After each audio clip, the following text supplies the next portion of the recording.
ta présence en moi devienne réelle. Que ta présence en moi devienne papa. Je veux une autre dimension. Je veux une autre dimension de toi. Seigneur, nous te recommandons cet instant. Prends contrôle par ton esprit et fais-nous du bien. Agis fidèlement et glorifie-toi. Au nom de Jésus, j'ai prié. Quelqu'un dit Amen très fort. Assieds-toi sur la tête de tes ennemis.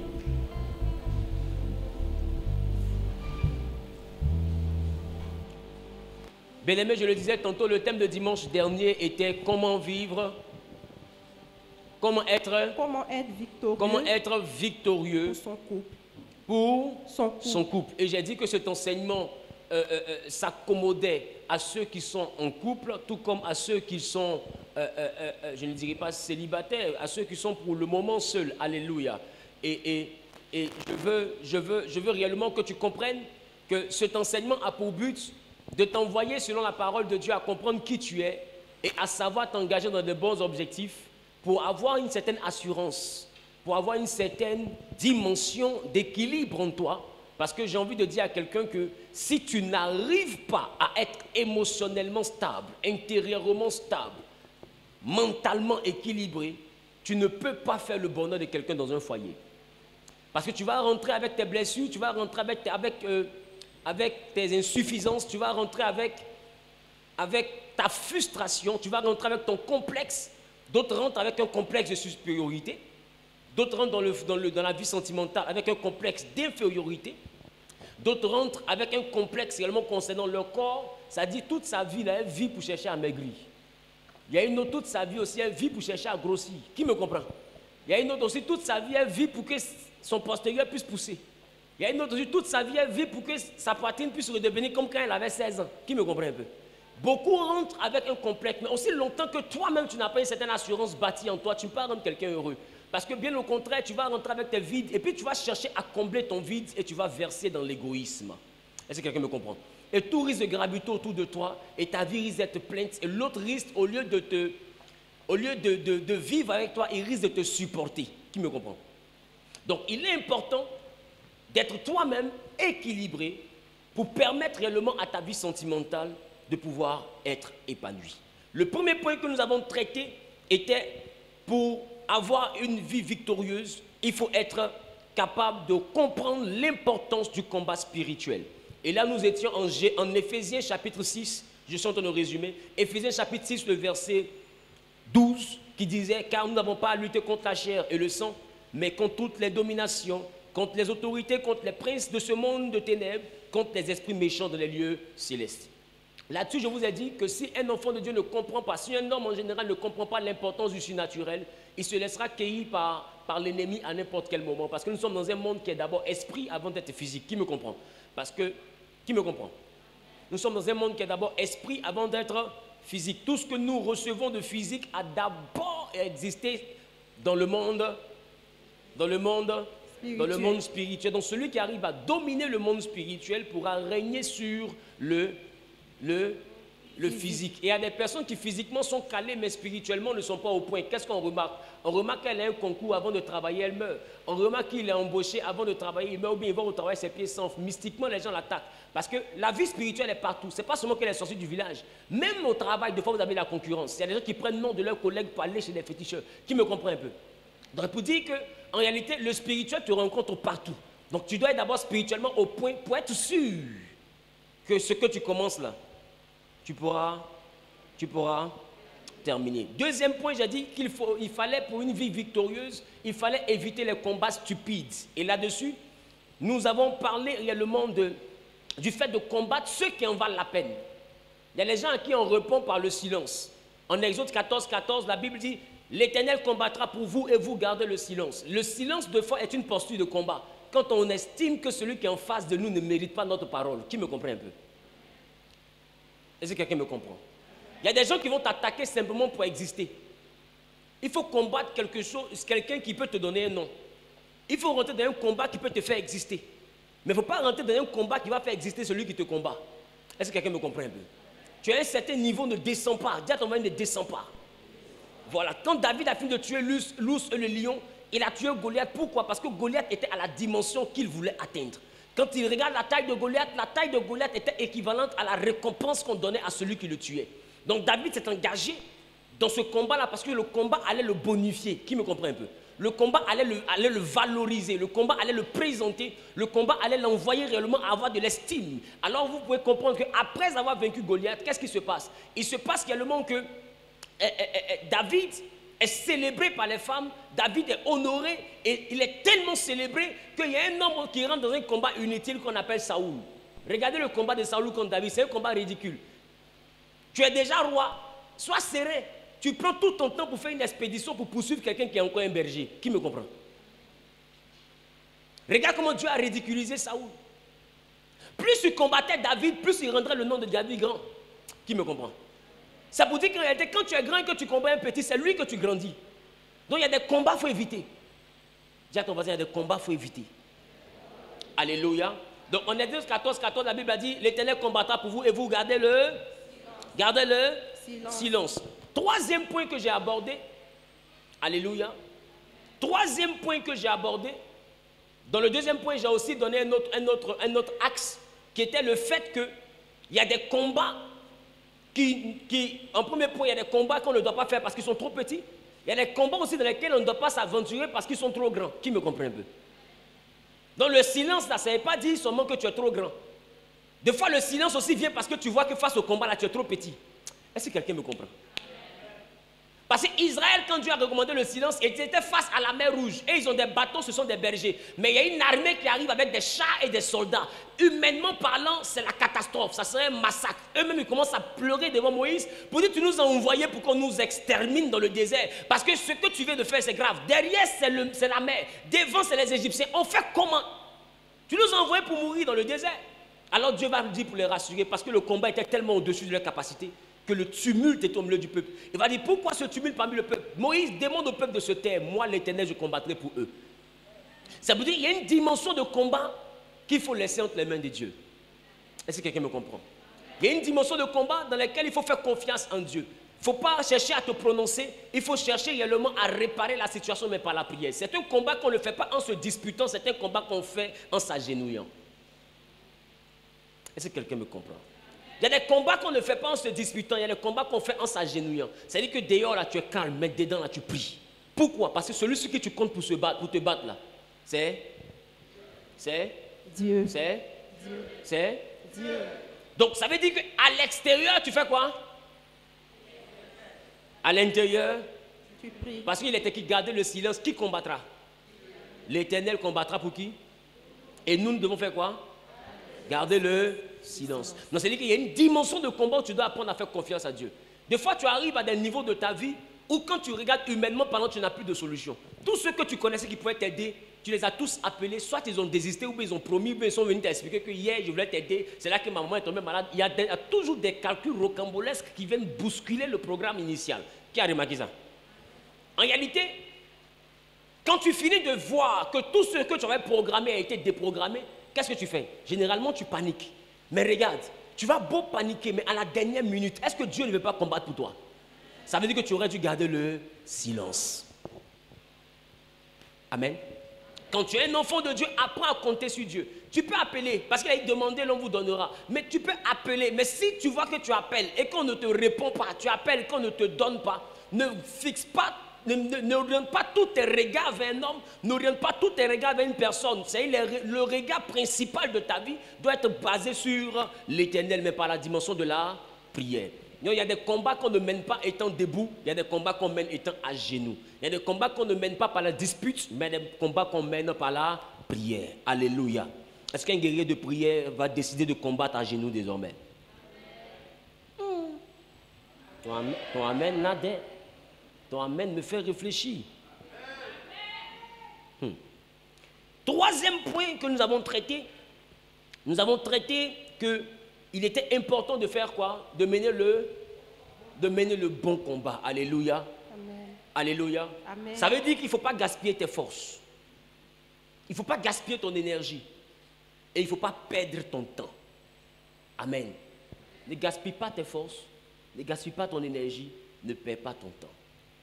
Alléluia. Amen. Voici un buzz qu'il y a eu il n'y a pas longtemps. L'Africa Foot. Je vais utiliser ce fait d'actualité-là pour illustrer mon propos. On a remarqué que plusieurs blogueurs ont fait des vidéos, vrai ou faux? Vrai ou faux?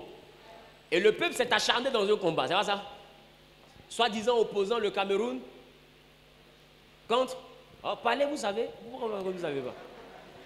Soi-disant opposant le Cameroun contre la Côte d'Ivoire, c'est pas ça? Les Ivoiriens contre les Camerounais. Et le parade s'est passé où?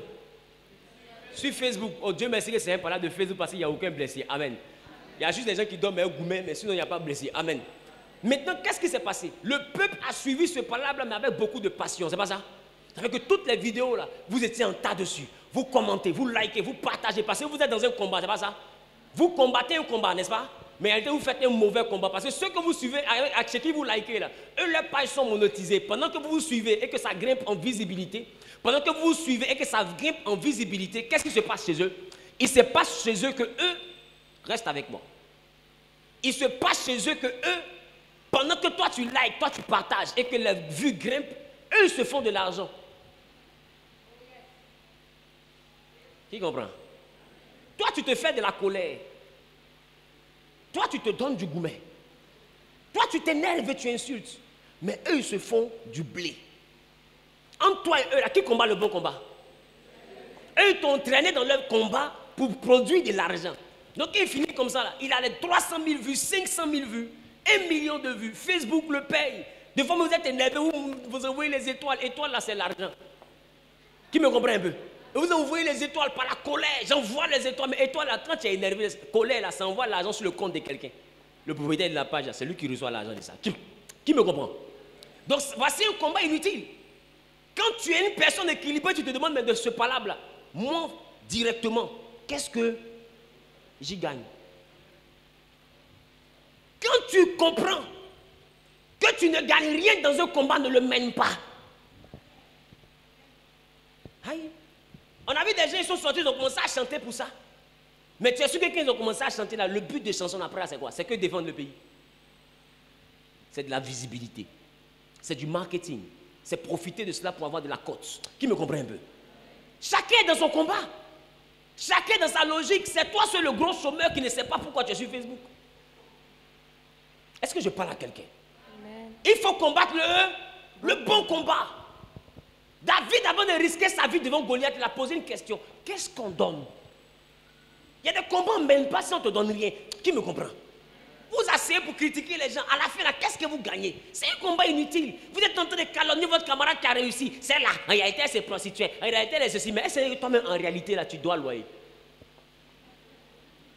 En réalité, elle a 3 gars. En réalité, elle a 8 ceci. Est-ce que tu sais qu'en réalité, demain, CIE va enlever ton compteur? Qui me comprend un peu? Il faut combattre le bon combat. Le combat qui peut te faire avancer vers ta vision.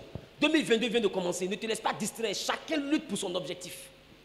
Chacun lutte pour son objectif. Fais-toi un planning et puis ne te laisse pas distraire. Amen. Parce que j'ai envie de te dire, la distraction que tu as là, c'est le travail de quelqu'un. Même les humoristes. Toi, tu ris, il te distrait, mais lui, il est au travail. Qui comprend un peu? Toi, tu ris, mais lui, il est au travail. Quand tu finis de rire, waouh, c'était chic. Lui, il a 10 millions qui viennent de rentrer. Ris encore. Ris encore, t'inquiète pas, demain viens rire. Quand tu finis de rire encore, il y a 20 millions qui viennent de rentrer. Rions. Si tu arrêtes de rire, tu vas m'énerver. Ris. Au fait, vous ne comprenez pas. Tu t'assois, tu regardes télévision Novelas de 8h jusqu'à 22h. Pour toi, tu maîtrises tous les programmes de la télé. C'est une bonne chose. Mais est-ce que c'est que tous ceux qui font Sergio, reviens s'il te plaît, on les paye. Tu es le seul qui les regarde depuis qu'il n'a pas de salaire. On voit des gens faire parler de Drogba et Eto'o, 2 milliardaires. Face à 8 pauvres qui se battent à la psychologie sur Drogba et puis Eto'o. Débat, Eto'o à la que Drogba. Oh, moi, je dis c'est ça, l'autre dit c'est pas ça, l'autre dit c'est ça, l'autre dit c'est pas ça, l'autre dit c'est ça, l'autre dit c'est pas ça. Ils sont énervés, ils sont fâchés, ils sont s'asseoir à la maison. À la fin, personne n'a rien entre les 8. Attends, dis à ton voisin le bon combat. Il faut vivre de manière utile. Il ne faut pas dire à Dieu qu'il a gaspillé son temps te donnant du souffle. Qui me comprend? Parce qu'il y en a qui vivent que pour respirer. Sinon, leur vie, là, c'est inutile. Ça ne sert à rien sur la terre. Ça sert à suivre les autres. Cette église n'est pas pour les losers, c'est pour les leaders. Un leader ne suit pas. Un leader crée un système et puis on le suit. Est-ce que quelqu'un me comprend? Un leader ne suit pas. Un leader crée un système et puis c'est lui, on suit. J'ai parlé ou bien j'ai bavardé? Bien, papa. À partir d'aujourd'hui, ne rentre pas dans un combat où tu ne gagnes rien. Ne perds pas ton temps dans une bataille où tu ne gagnes rien. Alléluia. Et même quand tu te disputes avec quelqu'un, vous demandez je gagne quoi? Qu'est-ce qu'on gagne? Ça, il ne fait rien pour rien. C'est le vrai point qui est là. En réalité, c'est le résumé de ce point-là. Ne fait rien pour rien. Et c'est ça les anglophones ont compris. Ils disent time is. Le temps prend pour bavarder là. On peut faire de l'argent. Je parle à quelqu'un? Je parle à quelqu'un? Très bien. Vous avez vu devant vous ici, les web Moïse, ils ont collé images. Vous avez ri, vous avez liké, vous avez ri, vous avez liké. Aujourd'hui là, ils sont parlé de la culture. C'est toi qui riais. Sinon, eux, ils progressent. Qui me comprend un peu? Ils sont parlé de la culture. D'autres sont devenus acteurs. D'autres sont devenus comédiens confirmés. Un peu. Ils gravissent les échelons. Et dans ça, là, ils deviennent millionnaires. Ils n'habitent plus chez les parents. Toi, tu likes toujours. Tu es encore chez ton papa. Qui me comprend? Il faut combattre le bon combat. Sinon, tu vas aller nuire à la vie d'une fille que tu as mariée. Parce qu'elle va marier un loser. Tu vas t'énerver, monsieur, que tu as marié. Parce qu'il va marier une dernière, historique en plus. C'est-à-dire, c'est même pas une dernière d'aujourd'hui seulement, c'est une dernière historique. C'est-à-dire, l'histoire va retenir ta dernièreture. Qui me comprend un peu? Il faut arrêter ça. Et à ton voisin, il faut dire, arrête-moi ça. Sinon, tu vas arriver dans un foyer, tu ne seras pas productif. Pendant que ton mari se bat pour aller chercher de l'argent, toi, tu es sur Facebook en train de mettre les likes, les cœurs. Oh, il va me tuer. Alors, ça me posait question. Oui, elle s'est fait de l'argent. Et toi, ton mari te regarde, il est étonné, il est énervé, tu penses qu'il te combat. Et bizarrement, tu prends maintenant tous ces conseils-là de ceux qui travaillent pour venir pourrir toi-même ton propre foyer. Qui me comprend? Combat le bon combat. Même les prophéties, Dieu demande à ce qu'on les examine et puis retenir ce qui est bon. Ça veut dire que ce n'est pas tous les conseils qu'on prend. Il y en a qui voient les paroles des coachs comme des paroles d'évangile. Le coach finit de dire, dans ce cas, il faut le laisser. Elle se lève, mouton là. Je vais plaire toi, je vais plaire ton montagne toi. Très bien. Tu auras célibat coefficient 8. Quand tu vas quitter dans ça là, tu vas comprendre que c'est son travail est fait. Qui me comprend? Qui me comprend? Le but d'Internet, c'est le buzz, choquer pour plaire. Donc, plus les gens choquent, plus ils attirent du monde. Il faut comprendre ce système-là. Et toi, combat le bon combat. Alléluia. Alléluia. Après, nous avons traité quel point? Celui qui veut réussir sa vie doit se familiariser à l'atmosphère de la guerre. Celui qui veut réussir sa vie doit se familiariser à l'atmosphère de la guerre. Et Matthieu chapitre 10, le verset 34 à 35 dit ceci. Ne croyez pas que je sois venu apporter la paix sur la terre, mais je suis venu pour apporter... Je ne suis pas venu apporter la paix, mais l'épée. Et plus loin, il dit, afin de séparer le père de son fils, la mère de sa fille, la belle-mère de sa belle-fille, etc. Alléluia. Et donc, c'est une parole de notre Seigneur Jésus-Christ qui dit que lui n'est pas venu pour apporter la paix. Ça veut dire qu'un enfant de Dieu qui vient et qui espère que dans lui, sa vie, Jésus vient pour lui donner la paix, là, il ment. Quand on veut réussir, là, la chose à laquelle on se prépare, c'est la guerre. Parce que les hommes ne vont jamais te regarder et te laisser réussir. Arrête de rester en train de pleurer pour dire non, pourquoi tout ça m'arrive? Ça t'arrive parce que tu es réussi. Qui me comprend? Tout ça t'arrive parce que tu veux réussir. Si tu veux que rien ne t'arrive, dors, tu vas voir. Tu n'auras rien. Le problème commence le jour où on décide de changer de dimension. Qui me comprend un peu? Regarde dans la Bible. Jésus marchait sur l'eau. Les disciples étaient dans la barque. Plusieurs paresseux ont décidé de dire les fantômes. Et ils sont restés dans la barque. Jésus dit c'est moi. Personne n'a dit je veux venir. Pierre dit si c'est vraiment toi, ordonne que je vienne vers toi. Marchant sur les eaux. Je n'ai pas dit j'ai venu en nageant. J'ai dit j'ai venu en marchant. Et la Bible dit Jésus va lui dire de venir. Et pendant que Pierre marche, remarquez qu'est-ce qui se passe? Le vent se lève. Qui a remarqué ça? Le vent se lève. Parce qu'il a décidé de sortir de la barque, le vent s'est levé. Parce qu'il a décidé d'avancer dans sa vie, de faire ce que les autres ne sont pas capables de faire, le vent s'est levé. La mer a commencé à s'agiter. J'imagine ceux qui sont dans la barque. Pierre, on nous a dit que tu es bête, mais on a réfléchi, on voit qu'aujourd'hui la prophétie là est vraie. Pierre, on te dit c'est un fantôme, tu marches sur l'eau là, tu t'en vas. Et si c'est le diable, Pierre, il va te manger. Oh, Pierre. C'est mieux, viens, on va rester ici. On a qu'à être soudés. Ici, il veut nous tuer, on a qu'à nous tuer ici. Pierre dit, j'avance. Le vent, parole de ceux qui sont derrière, mais il avançait quand même. Quand tu veux réussir, on te critiquera. Tu veux réussir, on va t'insulter, on te traite de bête, d'orgueilleux, de celui qui se prend, etc. Parce qu'en réalité, c'est des losers, ce n'est pas des leaders. Ils n'ont pas envie d'avancer, mais ils ne veulent pas que quelqu'un s'y avance. Et Pierre a avancé. La Bible dit le vent était tellement fort qu'à un moment donné, lui-même, il a eu peur. Et puis, il a commencé à s'enfoncer. Jésus l'a pris, il l'a remis à la surface. Mais ce que je veux t'envoyer à remarquer, la Bible, les deux ont regagné la barque. Et dès qu'ils sont rentrés dans la barque, la Bible écrit noir sur blanc. Et le vent cessa.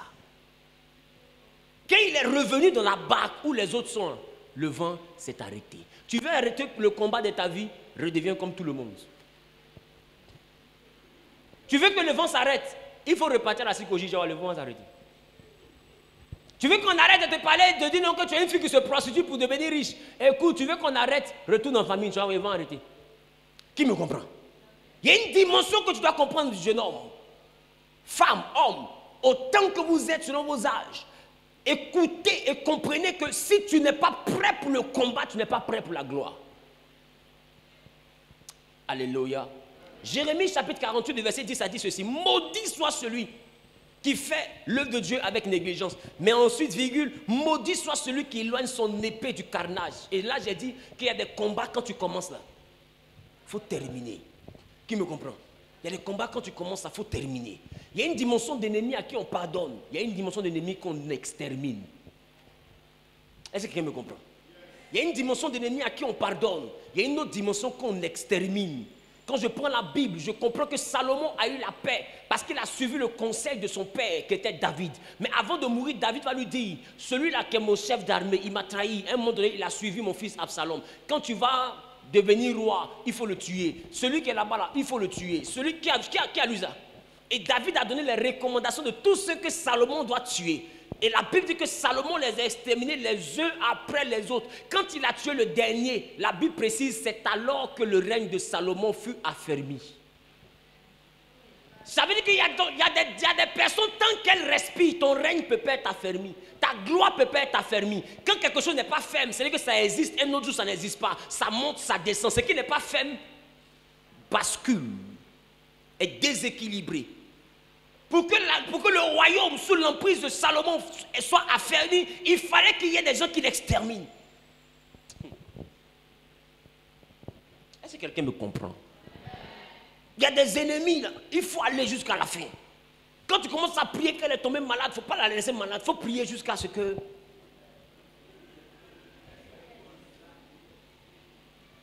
Il faut qu'elle se repose. On ne sait pas si c'est en paix, si c'est en guerre, mais ce qui est sûr, elle doit se reposer. Qui me comprend? La Bible dit que notre Seigneur Jésus, quand il est venu au monde, Jérusalem a tremblé. Et hors de son royaume ont tremblé. Mais plus tard, ils ont envoyé des émissaires pour aller vérifier si l'enfant était vraiment là. Comme ils ont vu que les rois mages les avaient doublés, ils ont décidé de tuer tous les enfants qui avaient un intervalle de vie. Qui me comprend? Qui connaît l'histoire? La Bible dit que l'ange va apparaître à Joseph pour dire, prends Marie en songe avec l'enfant et fuyez en Égypte. Est-ce que l'ange a dit, restez là pour attendre? Il dit, fuyez en Égypte. Mais pendant ce temps-là, qu'est-ce que Dieu attendait? Dieu attendait que cet ennemi-là meure. Quand le roi est mort, Dieu apparaît encore à Joseph pour dire, retournez parce que ceux qui en voulaient à la vie de l'enfant sont morts. Ça veut dire qu'il y a une dimension de personnes, aussi longtemps que leur souffle n'est pas encore fini dans leur corps, vous êtes ennemis à vie. Est-ce que quelqu'un me comprend? La seule manière de te dégager de l'emprise, c'est que le souffle s'arrête. Il y a des gens qui ne t'aiment pas parce que tu es méchant. Ils ont décidé de ne pas t'aimer. C'est un choix. Si tu veux là, donne tout ton argent aux pauvres. Ils vont dire tu exagères, tu vas montrer que tu es trop joli. Ne donne rien aux pauvres. Ils vont dire voilà, il est mauvais. Marche comme ça, il fait semblant d'être humble. Marche comme ça, je vous avais dit qu'il était orgueilleux. Qui me comprend? Peu importe ce que tu as fait, ils auront un commentaire négatif. Eux là, je les appelle les nuisibles. Leur vie là ne sert à rien d'autre qu'à critiquer. Il faut t'habituer à eux. Est-ce que je parle à quelqu'un? Est-ce que je parle à quelqu'un? Il faut être capable de mener le combat. Il y a des ennemis à qui on pardonne. Les frères de Joseph, ils ont vendu Joseph, mais leur comportement, c'était pour que Joseph rentre dans son témoignage. Quand ils sont arrivés, qu'est-ce qu'il a dit? Il dit, le mal que vous avez voulu me faire, Dieu l'a changé en bien. Et il a pardonné à ses frères, vrai ou faux? Il y a une dimension d'ennemi à qui on pardonne et une autre dimension qu'on extermine. Dis à ton voisin, tes combats là, il faut terminer. Alléluia. Alléluia. Celui qui te fait du mal, tu peux lui pardonner, mais il ne faut jamais le reprendre. Je reprends. Je suis sûr que tu n'as pas compris. Pardonner, là. Ça ne veut pas dire qu'on va redevenir meilleur ami. Je suis bête une fois dans la vie. Quand tu es bête toujours, là, c'est là que tes cheveux ne poussent pas. Est-ce que quelqu'un me comprend? Dis à ton voisin, il faut être bête une seule fois. Parce qu'il y a des gens qui reviennent demander pardon là, parce qu'ils estiment qu'ils n'ont pas terminé le travail. Qui me comprend? Il faut qu'ils reviennent pour achever. Pardonner, là, c'est libérer son cœur. Pardonner, c'est ne rien garder contre quelqu'un. Mais je ne garde rien contre toi, mais tu ne rentres plus dans ma cuisine non plus. Parce que ce que tu m'as fait là, c'est quelqu'un qui peut me tuer qui a fait ça. Qui me comprend? Pardonner ne veut pas dire que tu vas reprendre l'amitié pour charger.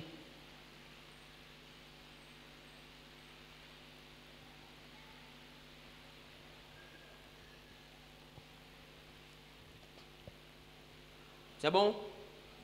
Après ça, quel est l'autre point? Se familiariser à l'atmosphère du combat. Quel est l'autre point que j'ai utilisé?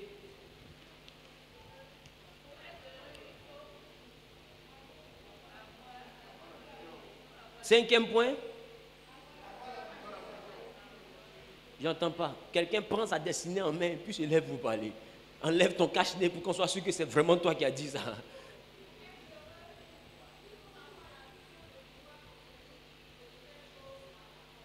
Il faut avoir la vision de pouvoir conquérir de nouvelles choses par la force. Et là, j'ai parlé de Josué 1, chapitre 1, le verset 3. Et la Bible dit, tout lieu où fleura la plante de tes pieds, je te le donne comme je l'ai dit à Moïse. Alléluia. Et je vous ai fait comprendre que la nuée a existé jusqu'à ce que Josué prenne le contrôle du peuple.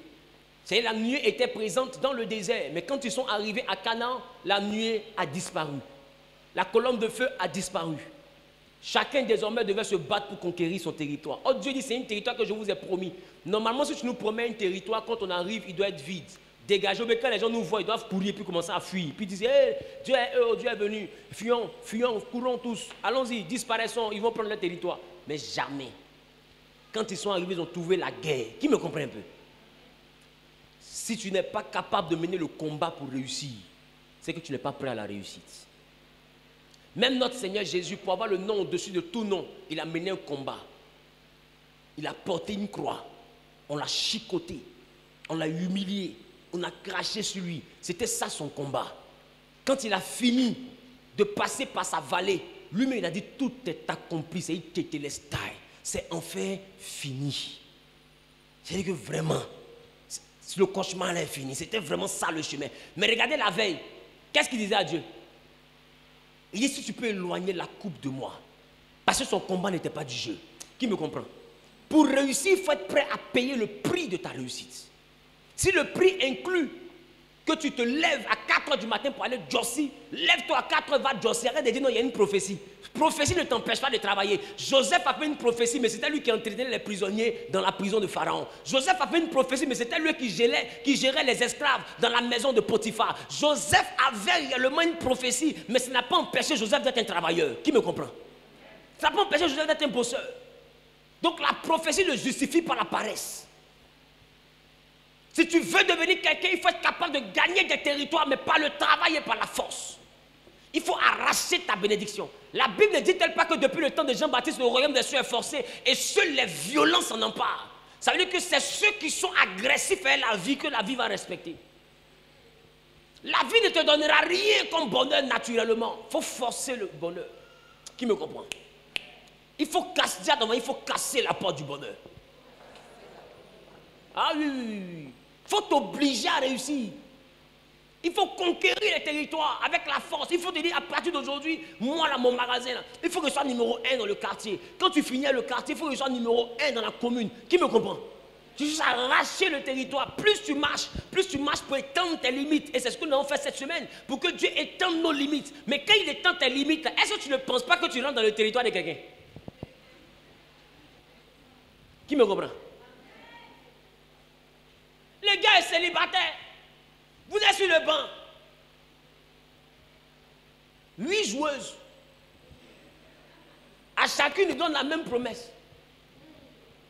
C'est toi que j'aime. Qu'ils ont là-bas. Là. Oh. C'est toi que j'aime. Et ils jouent à votre âme. Amen. Hey. Toi, tu penses que les 8, là, chacune va dormir. Chacune fait ce qu'elle peut. Maintenant, toi, tu es déjà dans le foyer. Tu vas t'arrêter pour laisser les 7 qui sont dehors là venir intimider ta maison. Mais elles veulent que tu libères le banc. Qui me déjà dans un championnat collé. ITC. Il veut bon. Voilà. Faut quitter. Qui me comprend? Donc, elles ne sont pas là pour causer avec toi. Elles sont là pour te déstabiliser et te faire chasser. Le but, c'est de te faire chasser. Une fois que tu es dehors maintenant là, maintenant on va lutter dans la boue là. Qui me comprend? Qui va rentrer là? Ça c'est entre les mains de Dieu. Mais d'autres se battent de manière loyale comme déloyale. Ça s'envoie chez les féticheurs. Qui me comprend un peu? À la guerre, comme à la guerre. Mais tu es la seule personne qui rêve d'un bonheur sans force. Dis à ton voisin, la réussite c'est la stratégie. Et la réussite c'est la guerre. Personne ne va te laisser. Saoul même savait que Dieu l'avait quitté. Mais il ne voulait pas quitter le trône. Parce que quitter le trône, ce n'est pas facile. On te dit, on te donne la promotion. Mais promotion, est-ce que tu as eu le temps de remarquer qu'il y a quelqu'un qui est déjà assis dessus? Lui, on le met où? Et toi, tu es là, non. Dieu dit, aimez-vous les uns les autres. On n'a pas dit Dieu dit, aimez-vous les autres. Dieu dit, je te donnerai possession de ce pays comme je te l'ai promis. C'est-à-dire que celui qui est assis là, Dieu prépare une situation où on va le jeter. Est-ce que quelqu'un me comprend? C'est de ça il s'agit. C'est de ça il s'agit. Pour conquérir les territoires, il faut arrêter d'être ton 100% amour tu es là. Il faut arrêter ça. C'est la guerre. Et puis lui aussi il est assis là-bas, là. Il ne dort pas. Qui comprend ce qu'il dit? Il ne dort pas. Mais ça va appartenir à celui qui aura le courage de se battre. Et celui à qui Dieu aura promis. Donc quand Dieu te promet quelque chose, ça ne signifie pas que tu dois dormir pour attendre que ça arrive. Tu dois te lever pour te battre. Il t'a promis que tu auras le bac. Il faut arracher le bac par la force. Et la meilleure manière d'avoir la force pour arracher le bac, c'est de veiller, travailler, étudier, bosser tes leçons. C'est ça le combat que tu dois mener. Pas attention pour dire non, Dieu est le Dieu de la dernière heure. La dernière heure, tu auras 0. Un 0 tellement lisse que l'histoire des 0 va dire wouh, tu as eu 0. Parce que tu auras le 0 le plus beau de la préhistoire et le plus fabuleux de l'histoire et le plus authentique du futur. Ton 0 là, dans 10 ans, vendre ça aux enchères. Tellement c'est un 0 qu'un professeur aura pris son temps. Ça dit, avant d'écrire ton 0 là, ton prof là, il va aller s'inscrire en art plastique. Il va faire 2 ans de formation. Et puis il va revenir. Quand il va dessiner ton 0 là, tu as senti qu'il te guettait. Je parle à quelqu'un? Je parle à quelqu'un? Et avec moi, il faut arracher par la force. Il faut conquérir par la force. Alléluia. Alléluia. Et là, je reviens encore sur le témoignage de David. Pour devenir le beau du roi, c'était par quoi? C'était par le combat. Si tu n'es pas prêt à te battre, c'est que tu n'es pas prêt à devenir quelqu'un. C'est simple. C'est simple. C'est simple. Moi, j'ai arrêté ici, là, il ne sait même plus combien de personnes ne m'aiment pas. Au début, il tentait de compter, après, il a compris que on ne peut pas compter. Donc, je me suis reposé, amen. Et j'ai commencé à me concentrer sur mon travail. Et j'ai compris qu'en réalité, la meilleure manière de répondre à mes ennemis, c'est d'arracher mon territoire, mais pas mon travail. On peut ne pas aimer ta tête. On peut ne pas aimer le lièvre. Même à un moment donné, là, tu vas reconnaître dans la forêt qui court vite. Ça, là, seulement, là, tu vas reconnaître. Qui me comprend? Tu peux ne pas aimer le singe, mais après, toi, tu vas t'asseoir, tu as dit l'homme, il maîtrise les branches. Ce n'est pas musulman. Amen. Il faut envoyer tes ennemis à te respecter. C'est même te combattre et puis ça s'épuise sur un sourire et dire, c'est pas mieux, c'est reposant, ça ne le touche pas. Ça te touche, sauf que tu réponds par ton travail. La réponse, là, c'est ta réussite. La réponse, là, c'est ton bonheur. La réponse, là, c'est ton agressivité, ta haine au combat. La réponse, là, c'est ton abnégation. La réponse, là, c'est ta persévérance. La réponse, là, c'est le fait que tu aiguises ton talent et que tu mettes en valeur ton potentiel. Il faut répondre à tes ennemis, mais pas ton travail. Tu veux pas, à un moment donné, même tes ennemis vont devenir tes admirateurs. On dit, ouais, on t'amuse, mais gars là, il prêche. Les sons causeries, mais il prêche. La fille là, on l'a attaquée, mais c'est vrai, il a dit qu'elle n'était pas jolie, mais amusement pas. Aujourd'hui, j'avoue, elle est jolie. C'est quand ton ennemi veut avouer qu'il s'est trompé là, il y a la honte dedans. Hein. Qui me comprend un peu? C'est pourquoi il y a des gens là, ils font comme s'ils continuent à te combattre. Sinon, ils ont arrêté de te combattre, ils t'aiment maintenant. Mais il ne peut pas dire à quelqu'un qu'il t'aime. Parce qu'il a tellement combattu que s'il dit qu'il t'aime, on va le trouver versatile. On va le trouver incohérent. Mais en réalité, ton travail va l'envoyer à se repentir. Est-ce que quelqu'un me comprend? Il faut répondre par ton travail. Alléluia. 6e point que nous allons traiter aujourd'hui. Alléluia.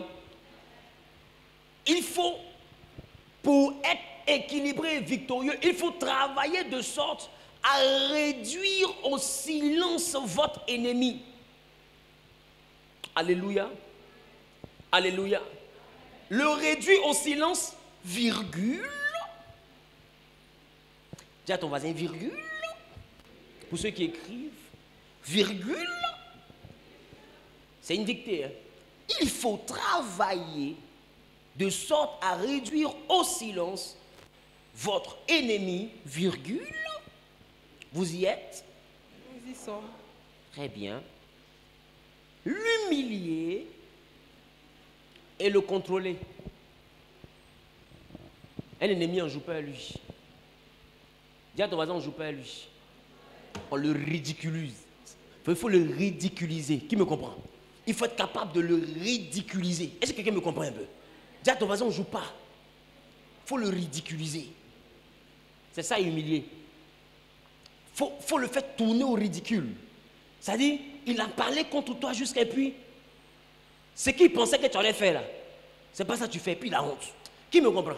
Ça veut dire que dans la vie là, si quelqu'un te provoque ou ne répond pas par la colère, c'était ça son but. Mais plus tu es calme, plus il paraît ridicule. Est-ce que quelqu'un me comprend? Est-ce que quelqu'un me comprend? Il y a des fois où vous êtes là et puis vous voyez que même en entreprise, il y a une collègue ou bien il y a un collègue qui vous tend des pièges. Il fait des embûches et puis à la fin, il est premier à essayer d'aller rapporter pour qu'on t'humilie. Qui a d'ailleurs connu ce genre de personnes? Et puis c'est des fumistes, ils font comme s'ils sont avec toi. C'est ça l'ennemi. L'ennemi est différent de l'adversaire. L'adversaire, quand tu arrives là, tu sais que lui, là, il ne t'aime pas. Mais l'ennemi, là, c'est un fumiste. Il fait semblant de t'aimer. Et puis en bas, il travaille pour que tu aies honte. Est-ce que quelqu'un me comprend? Est-ce que quelqu'un me comprend? Donc, de fois, quand tu vois que tout est rassemblé, pour qu'on t'attaque, pendant que toi, tu fais tout, pour qu'on t'apprécie, il faut comprendre qu'il y a un ennemi. Quand il y a un adversaire, il te montre qu'il ne t'aime pas. Quand il y a un ennemi, il lui tape en bas. Donc, tu vois les effets, mais tu ne comprends pas la cause. Est-ce que quelqu'un me comprend? Qui comprend de quoi je parle? L'ennemi n'est pas visible. L'ennemi se démontre et se présente à toi par les conséquences de ce qu'il crée. C'est tu es là comme ça, peu coup, tu vois que les gens ne t'aiment plus. Tu es là comme ça, peu coup, tu vois que les gens ne te parlent plus. Tu es là comme ça, peu coup, tu vois que les gens se moquent de toi. Qui me comprend? Et puis c'est comme s'ils ont une information, tu ne comprends pas. C'est bizarre quand tu passes à rire. Il y a un ennemi quelque part. Imagine-moi, l'ennemi est parmi tes amis. Il y a quelqu'un qui allait te vendre. Ou il y a quelqu'un qui complote. Voilà pourquoi la Bible dit, si on complote contre toi, ces complots ne viendront pas de moi, dit l'Éternel. Mais quiconque creuse une force contre toi, il tombera. Est-ce que quelqu'un me comprend? Ça veut dire que le complot, là, ce n'est pas un adversaire qui complote. Un adversaire, il attaque. Qui comprend l'adversaire et l'ennemi? Un adversaire là au village, là, lui te dit que, ma chérie, il faut me voir louper. Il te montre qu'il ne t'aime pas. Tu le salues, il ne répond pas. Qui me comprend? Tu arrives, ses narines sont gonflées parce que tu es là. Il ne t'aime pas et il te le démontre, il te le prouve bien. Mais un ennemi, lui, il complote. C'est-à-dire que le complot, c'est quoi? Le complot, c'est quoi? C'est une organisation secrète dans le but de détruire ou de nuire. C'est pas ça? C'est pas ça? C'est-à-dire que si je fais dans le secret, là, c'est pour ne pas que tu saches. C'est-à-dire qu'on assis en rit. Et puis dans le secret, là, je complote pour que tu aies honte. La Bible, si on complote contre toi, cela ne viendra pas de moi, dit l'Éternel. Mais quiconque complote contre toi tombera sous ton pouvoir. Mais regarde, et c'est là que le psaume m'intrigue. Parce que le psaume dit, 1000 tomberont à ma gauche et 10 000 à ma droite. Or, rappelez-vous, la droite appartient à ceux à qui on a confiance. C'est la raison pour laquelle quand Jésus, notre Seigneur, a vaincu sur l'ennemi, il s'est assis à la droite. C'est pas ça? C'est pas ça? La droite, c'est la force. C'est ceux sur qui tu comptes pour dire je suis fort. C'est tes alliés. Tous ceux qui sont avec toi, c'est eux qui sont à ta droite. Tous ceux qui sont contre toi, et ils sont à la gauche. Est-ce que quelqu'un me comprend? Qui comprend de quoi je parle? Qui comprend de quoi je parle? Regarde ce que la Bible dit. La Bible dit, Dieu dit, assieds-toi à ma droite jusqu'à ce que je fasse de quoi? De tes ennemis ton quoi? Donc Dieu te met où? À la droite, le symbole de son allié, de sa force, celui avec qui il combat. Et celui pour qui il combat. Donc la droite, c'est pour ceux normalement en qui on a confiance. La droite, c'est pour nos alliés, c'est pas ça? La droite, c'est pour tout le monde peut me trahir, sauf celui-là. La droite, c'est pour tout le monde peut me faire ça, sauf celle-là. La droite, c'est celle-là, c'est ma partenaire, lui-là, c'est mon ami sûr. La droite, c'est lui-là, c'est mon frère, celle-là, c'est ma jumelle. C'est ça qui est la droite. Je vous ai dit ici, si poison marche, c'est parce que c'est les amis qui achètent. Sinon, mon ennemi, mon adversaire, il ne peut pas préparer puis venir m'asseoir pour manger. Il cherche quel nom? C'est quel grade il cherche? Ou bien c'est quel test il fait? Qui me comprend un peu? Ou bien ton ennemi, tu sais que lui, il ne t'aime pas et puis tu te poses ton verre, tu t'es empissé, tu viens, tu prends, tu bois. Tu comptes, tu bois. Qui me comprend? En réalité, quand tu reviens que tu prends, tu bois et puis tu meurs, c'est parce que tu étais assis en compagnie de tes amis. Donc l'ennemi se cache parmi les amis. Et le psaume dit 1000 à ta droite et 10 000 à ta gauche et 10 000 à ta droite. Mais ma question, ceux qui ne t'aiment pas, ceux que tu dis que ils sont des traîtres là, pourquoi dans leur groupe il n'y a que 1000? Quelqu'un n'a pas compris. Pourquoi dans le groupe de ceux que tu dis ils ne sont pas bien là, c'est juste 1000 personnes qui sont tombées. Mais à la droite où tu dis ce sont mes éléments sûrs là, c'est 10 000 qui tombent. Pourquoi? Ça veut dire qu'en réalité, Dieu doit te protéger de tes amis parce que tes adversaires, tu t'en charges.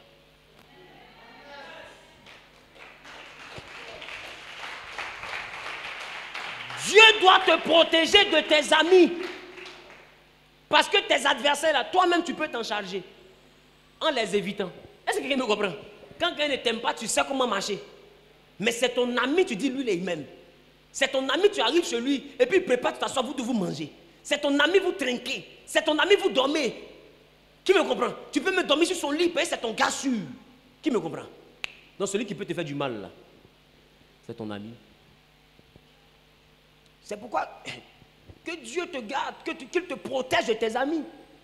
Parce que tes ennemis, là, tu es assez intelligent pour t'occuper d'eux. Tes adversaires, tu es assez intelligent pour t'occuper d'eux. Ceux qui ont montré ouvertement qu'ils ne t'aiment pas, tu es assez intelligent pour t'occuper d'eux. Mais les amis là, est-ce que je parle à quelqu'un? Est-ce que je parle à quelqu'un?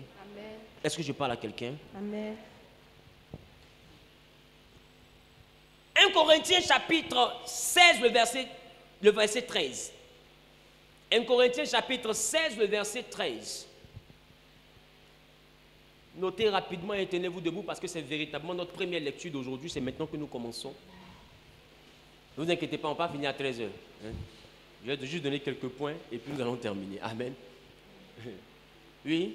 1 Corinthiens chapitre 16, verset 13. Oui. Veillez, demeurez ferme dans la foi. Veillez, demeurez ferme dans la foi. Soyez des hommes oui. Fortifiez-vous. Oui. Que tout ce que vous faites se fasse avec charité. Encore une recommandation que je vous adresse. Alléluia. Il dit, tu peux t'asseoir maintenant.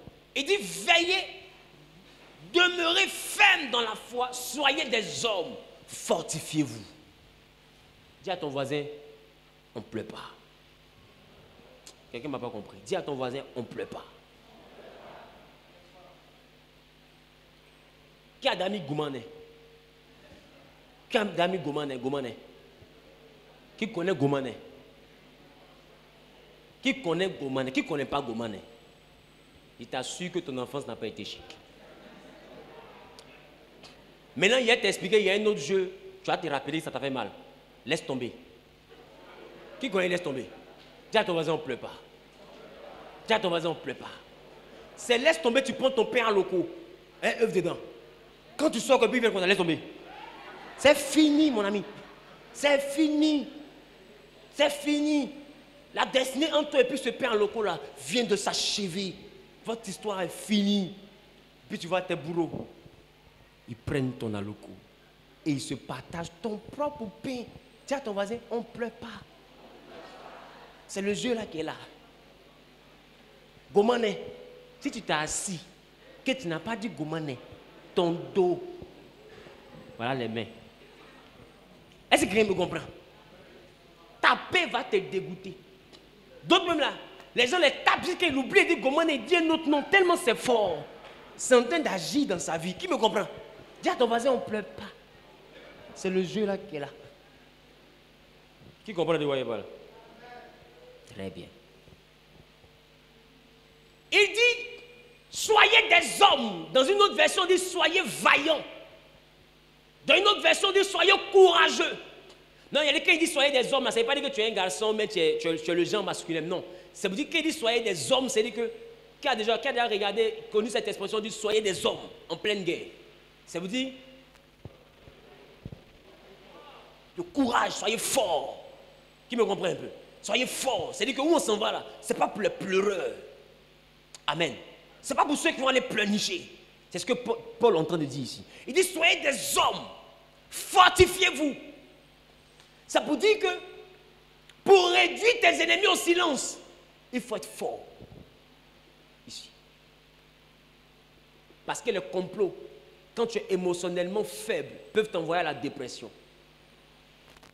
Les ennemis, les attaques, quand tu es émotionnellement faible, peuvent t'envoyer à la dépression. Peuvent t'envoyer à perdre confiance en toi. Peuvent t'envoyer à perdre confiance en tes chances de réussir. Mais je vais t'assurer d'une chose. Quand toi-même tu ne crois plus en ta prière n'a pas d'effet. Est-ce que quelqu'un me comprend? Jésus dit, croyez en Dieu et croyez en moi. S'ils ont réussi à t'envoyer à douter de toi-même, c'est qu'ils t'ont atteint. Tu dois atteindre une dimension où tu seras fort. Il faut que les gens t'attaquent. Et puis, mais ça assez, et puis ils se demandent, ce qu'on lui fait là, mais est-ce que ça le touche? Qui me comprend? Mais toi, un peu seulement net, tu pleures. On dirait Catalina dans son film. C'est vraiment un des derniers feuilletons que j'ai regardé. Catalina, elle a pleuré dans sa vie. Oh. Qui a regardé ça? Sois salué, collègue. Tu ne peux pas passer ton temps à pleurer. Parce que ceux qui essaient de te faire du mal, leur objectif, c'est de te faire pleurer. Donc, tu ne peux pas les satisfaire. Tu ne peux pas leur donner la joie de te voir pleurer. Parce que tu sais qu'on te fait du mal pour te faire pleurer. Et puis tu t'assois.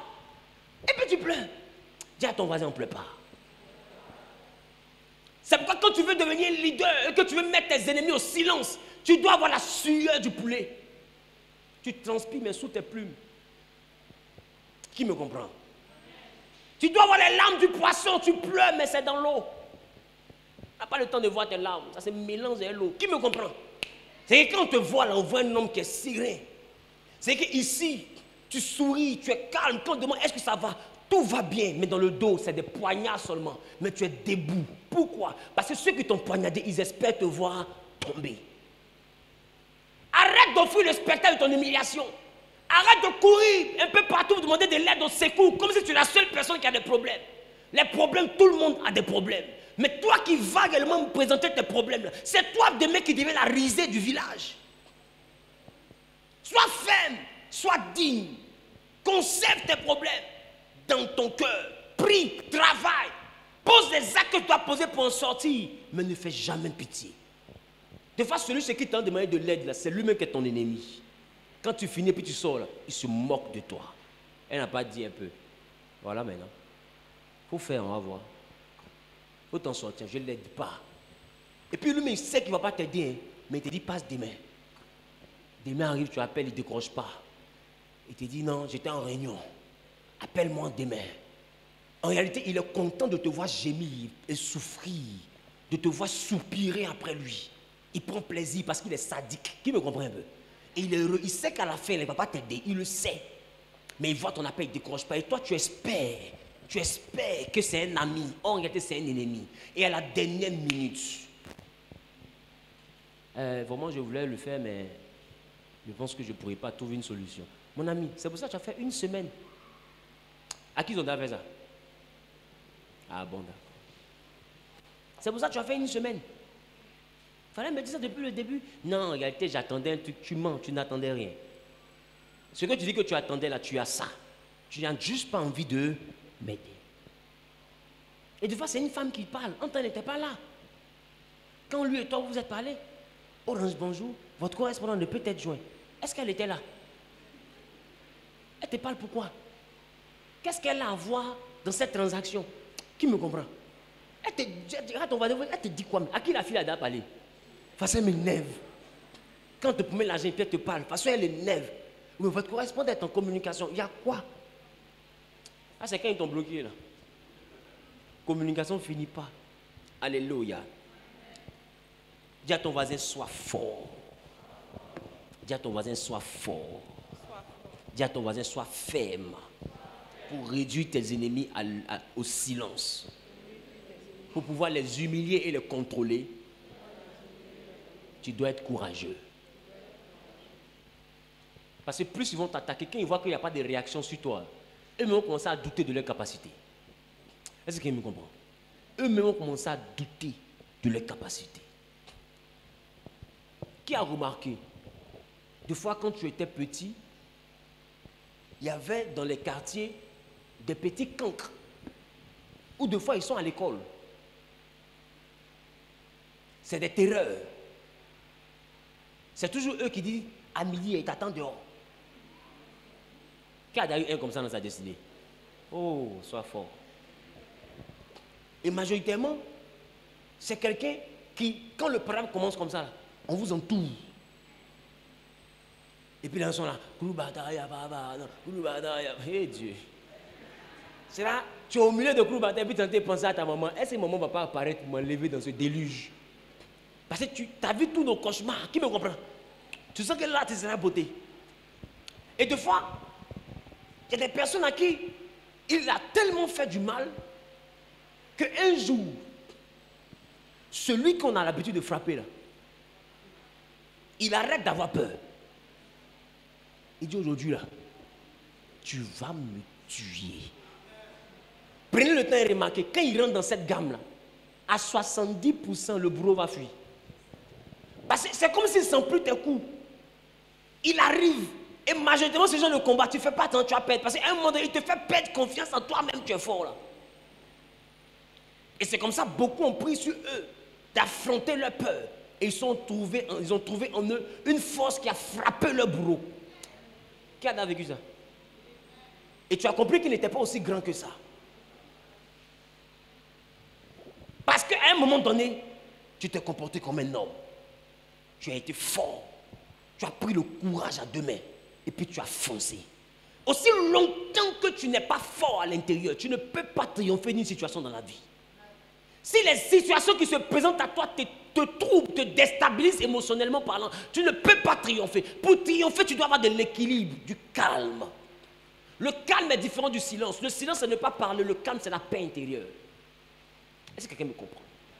Alors Jésus dit, je vous laisse la paix, je vous donne la paix. Pas comme le monde la donne. Parce que le monde est en paix quand tout va bien dehors. Mais le chrétien est en paix quand tout va mal dehors. C'est quel modèle de paix? Parce qu'il dit, ma paix là, ce n'est pas la paix comme le monde. Un homme là, quand il est en paix, c'est quoi? Il a sa maison, il a sa voiture, il n'a pas de problème, il dort, il se réveille tranquillement, les enfants sont en bonne santé. Tu es en paix, non? tu es marié, tes affaires prospèrent, tout va bien, tu es en bonne santé. C'est pas ça? C'est ça la paix. Il dit ça, c'est la paix du monde. Mais lui nous donne une paix que le monde n'a pas.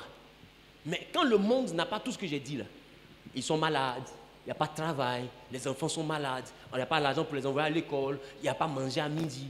Est-ce que quelqu'un est en paix comme ça? Il n'est pas en paix, non? Ça veut dire que la paix du monde n'est pas dans sa vie. Donc il n'arrive pas à être en paix. Mais le chrétien, la paix que Dieu nous donne, c'est une paix qui arrive à nous envoyer à être calme, même quand il n'y a pas à manger. C'est une paix qu'il faut avoir le Saint-Esprit seul pour faire ça. Si tu n'as pas le Saint-Esprit, cette paix-là, tu ne peux jamais la connaître. C'est une paix qui fait que tu n'as pas l'argent dans ta poche, mais tu dors, tu es au calme. Ça va. Tu peux dire à quelqu'un, tout va bien. En réalité, c'est chaud, mais tu as déjà goûté à cette paix-là. Elle est indescriptible. Tu es là, tu n'es pas préoccupé. Entends, tout est rassemblé pour que tu sois préoccupé. Tu es là, tu n'as pas peur. Entends, tout est rassemblé pour que tu aies peur. C'est cette paix-là que la tsunamite a manifestée. On lui demande, femme, est-ce que tout va bien? Son enfant est mort, il est dans le chariot. Et puis elle répond, tout va bien. Et puis elle est sereine. Son mari lui dit, mais tu vas faire quoi chez l'homme de Dieu? On n'est pas le sabbat, on n'est pas la nouvelle lune. Elle dit, mon mari, tout va bien. Le serviteur d'Élisée arrive. Ma femme, il y a quoi? Et puis tu viens ici aujourd'hui. Elle dit, tout va bien. Maintenant, quand Élisée est devant elle,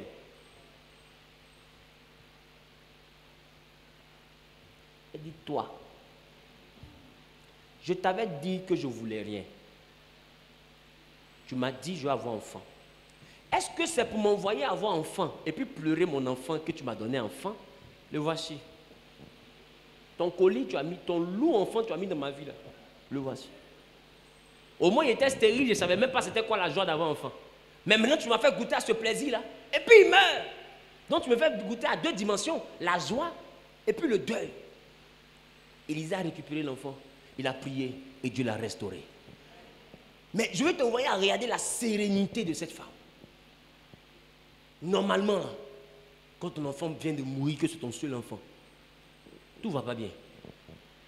Et puis, même si je dis que tout va bien, celui qui a été regardé va savoir que tout ne va pas bien. Parce que tes yeux seront humides. Ton visage sera triste, assombri. C'est-à-dire, même quand on te dit bonjour pour répondre, c'est en pleurant. Qui me comprend? Qui me comprend? Tu ne pourras pas retenir tes larmes. Mais cette femme-là n'a pas pleuré. Il y a beaucoup de personnes qui marchent en ville. Tu n'as même pas besoin de leur demander est-ce que ça va. Son visage même veut dire ça ne va pas. C'est comme ça. En fait, il faut qu'on sache que ça ne va pas. Tu as envie d'être la personne qui souffre le plus au monde. Tu veux nous démontrer que c'est toi qui as créé le mot souffrance. Donc, dis-moi, est-ce que ça va? Jésus est Seigneur. Dieu est fidèle. Ça va aller. J'ai la foi. Un jour là. On devrait essayer et puis elle parce que Dieu m'a oublié. Toujours c'est toi, il a oublié. Dis à ton voisin, tout va bien. Dis à ton voisin, tout va bien. Dis à ton voisin, tout va bien. Dis à ton voisin, tout va bien. Dis à ton voisin, sois un homme.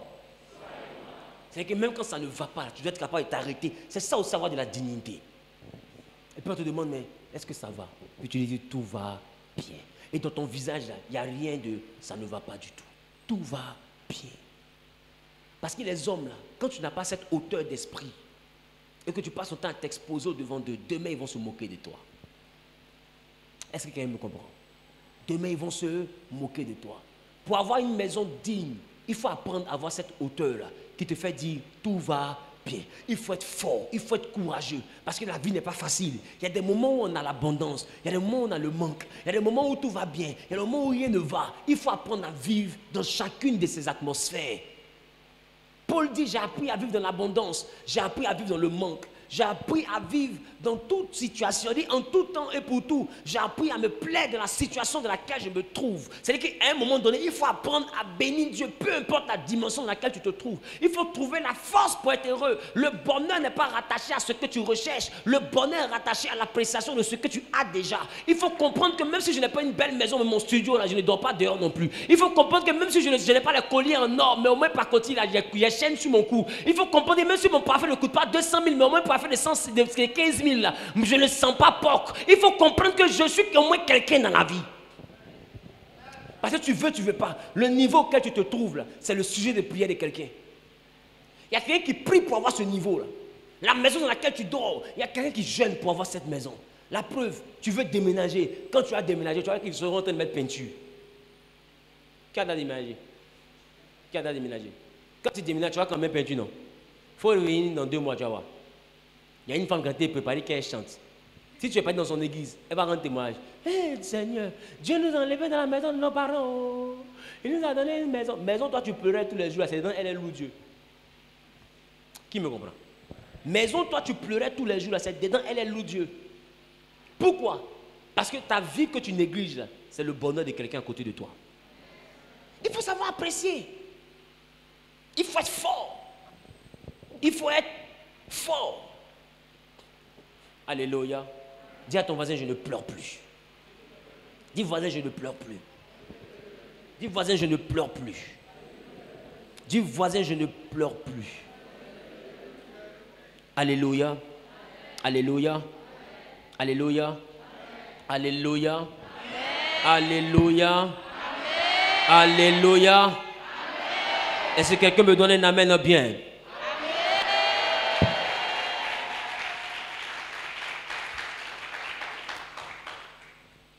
Septième point, il faut être capable de sélectionner et de maintenir ton but.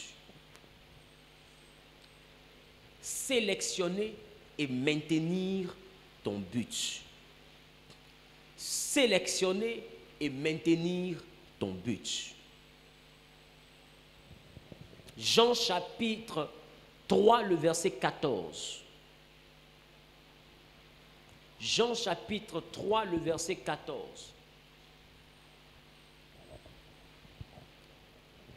Jean chapitre 3, verset 14. Oui.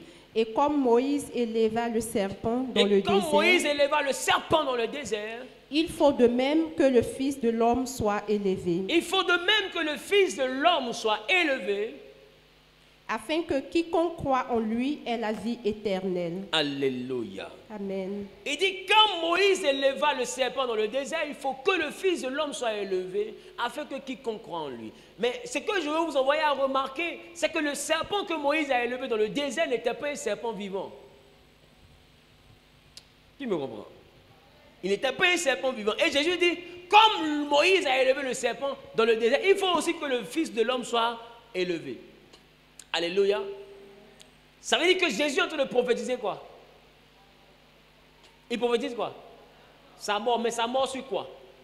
Sur le poteau.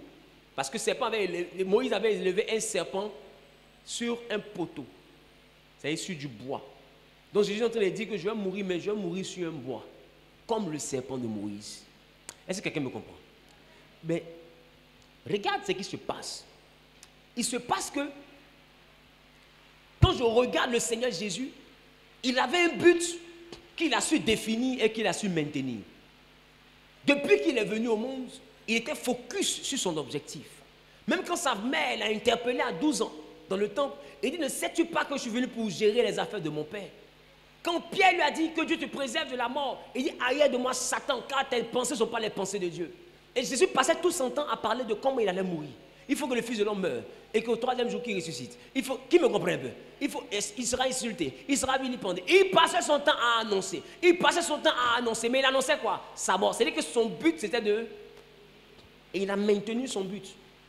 À un moment donné, à Gethsémane, il a dit, s'il est possible que la coupe s'éloigne de moi, mais pas comme je veux, mais comme toi tu veux. Pourquoi? Parce qu'il fallait qu'il reste focus sur le but. Ton problème, c'est qu'à un moment donné, Tu manques de ressources parce que tu es dispersé dans ton but. Tantôt tu veux faire coiffure, tantôt tu veux faire concours, tantôt tu veux voyager, tantôt tu veux travailler, tantôt tu tentes de poser tes dossiers, tantôt tu fais business, tantôt tu es agent immobilier, tantôt tu es styliste, modéliste, tantôt tu es esthéticienne, toi-même. Faut voir. Est-ce que je parle à quelqu'un? Dis à ton voisin, il faut être focus. Dis à ton voisin, il faut être focus. Et il faut marcher par objectif. Quand tu te fixes un point, quand ce point arrive à exécution, tu passes à un autre point. Mais il ne faut pas te fixer plusieurs points en même temps. Ta vie doit être une suite logique, ça doit être un programme. Dans telle période, voilà ce que je vais faire. Et quand je travaille, voilà, je travaille pour ça. Quand j'atteins cet objectif, telle autre période, voilà ce que je définis. Et étape par étape, tu grandis. Niveau après niveau, tu évolues. Étape par étape, et tu te transformes en une dimension meilleure. Est-ce que je parle à quelqu'un? Non, tu dois être capable en 2022 de définir ton but et de le maintenir. Parce que tu as tendance à changer de but quand tu es face à l'échec. Qui a remarqué ça? Dès que tu échoues, tu te dis que ce n'était pas mon domaine. Mais qui t'a dit que dans ton domaine, là, tu es censé réussir tous les jours? Qui t'a dit que les footballeurs, pendant que c'est leur domaine, qui t'a dit que leur équipe là, réussit tous les jours? Le footballeur, pendant qu'il est footballeur, qui t'a dit que en tant qu'attaquant, c'est tous les jours il marque? Pas parce qu'il n'a pas marqué pendant 7 matchs qu'il n'est plus attaquant ni buteur. Qui me comprend un peu? L'échec est une portion de la réussite. L'échec est une portion de la réussite. Il faut écrire. L'échec est une portion de la réussite. L'échec est une portion de la réussite. Parce que l'échec est la meilleure école qui te fait réussir indéfiniment. Parce que l'échec te permet de comprendre tes failles. L'échec te permet de comprendre réellement les anomalies. L'échec te permet de bien régler ce qui devait être réglé afin de devenir la personne meilleure. Si tu n'as jamais échoué, tu ne pourras pas réussir. C'est dans l'échec qu'on acquiert l'expérience. C'est dans l'échec qu'on devient un doyen, qu'on peut devenir un mentor. Parce que tu pourras enseigner aux autres comment éviter l'échec. Est-ce que quelqu'un me comprend? Mais c'est parce que toi-même, tu auras déjà échoué. Celui qui n'a jamais échoué ne peut pas enseigner comment éviter l'échec. Est-ce que quelqu'un me comprend? Je parle à quelqu'un, mais je bavarde. Il te faut accepter de franchir les étapes de la vie. Alléluia. Il faut sélectionner et il faut maintenir ton but. 2022, là, qu'est-ce que toi tu veux faire? Fixe-toi des objectifs. C'est pourquoi prenez le temps, en début d'année, je vous ai dit de faire quoi? De mettre des objectifs sur papier, de les déposer sur la table de prière, et puis de travailler en fonction de ça. Beaucoup parmi vous vont déjà commencer à oublier les objectifs. Ils ne savent même pas où ils ont mis la feuille. Et ils sont en train de se débattre en février déjà. Mars, avril, là, ils vont se battre. Juin, juillet, là, ils se débrouillent. Août, ça, ils laissent l'année le prendre pour partir maintenant. Ça dit, prends ma main et conduis-moi. 2022, prends ma main et conduis-moi. Je ne sais pas ce que je veux devenir. Et puis, il se laisse emporter par l'année là. L'année, maintenant, le dirige. Maintenant, en décembre, Dieu est le Dieu de la dernière minute. C'est de la comédie. Il faut être focus. Il faut te battre, peu importe la tempête, il faut garder le cap. Qui me comprend un peu? Il faut garder le cap. Qu'est-ce que tu as dit à Dieu en janvier? Qu'est-ce que tu as écrit sur ton papier quand tu priais en rentrant en 2022? Quels sont les objectifs? Est-ce que tu te bats pour ça? Est-ce que tu luttes pour atteindre tes objectifs? Quel est l'objectif actuellement qui est à portée de main? Qu'est-ce qui est réalisable facilement? Est-ce que tu as commencé à te battre pour le réaliser? Est-ce que tu es toujours sur le même objectif? Qu'est-ce que tu fais? Des fois, on a nos objectifs, mais plus on évolue, on se laisse intimider par l'expérience de quelqu'un. Mon ami m'a dit que ça, là, ça marche. Ma copine m'a dit que ça, là, ça marche. J'ai l'argent. Et puis, ce n'était pas dans ton programme, dans ton objectif. Et puis, tu t'en vas te mettre dedans. On n'improvise pas la réussite. On la prépare. Est-ce que quelqu'un me comprend? Et tu suis tes amis parce qu'eux, ils ont réussi. Aujourd'hui, tous ceux qui ont un peu d'argent, ils veulent faire les VTC. Qui connaît VTC? Véhicule de transport connecté. Vous appelez ça bien sûr les... Tout le monde veut faire ça maintenant. Tu demandes à quelqu'un, il y a l'argent dedans. Tu demandes à un autre, il y a l'argent dedans. Combien de 1000 par jour? Beaucoup d'argent, beaucoup d'argent, beaucoup d'argent. Est-ce que c'était dans ton programme? Et il y en a actuellement qui sont en train de se réformater pour essayer de se convertir ailleurs. Mais ce n'était pas ton programme. Tu vas faire quoi là-bas? Est-ce que quelqu'un me comprend? À moins que ce soit une dérogation spéciale que Dieu te donne, que ce soit une orientation particulière que Dieu te donne. Mais on ne s'investit pas dans un domaine si on n'a pas la vision de ce domaine. Il faut savoir dans quoi tu te mets. David a combattu Goliath parce qu'il avait déjà tué l'ours. C'était une continuité de ses combats de la forêt. Il a tué l'ours, il a tué le lion. Il dit il en sera de même pour ce Philistin. C'est-à-dire que David est dans une suite logique. Parce que j'ai tué un ours, parce que j'ai tué un lion, je dis que je peux tuer celui-ci. Point. Qui me comprend? Donc sa démarche était liée à une chronologie. Il y avait une suite logique.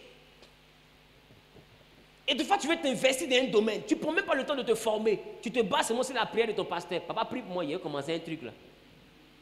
Toi-même. Tu as vu qu'un mangui à Abidjan ici, on lui a imposé les mains puis il a grandi.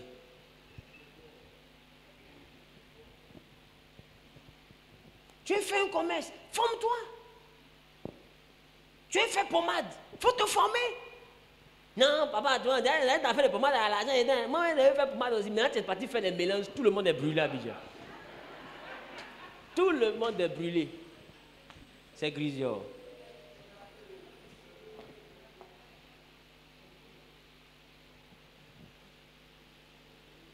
Mais il faut te former.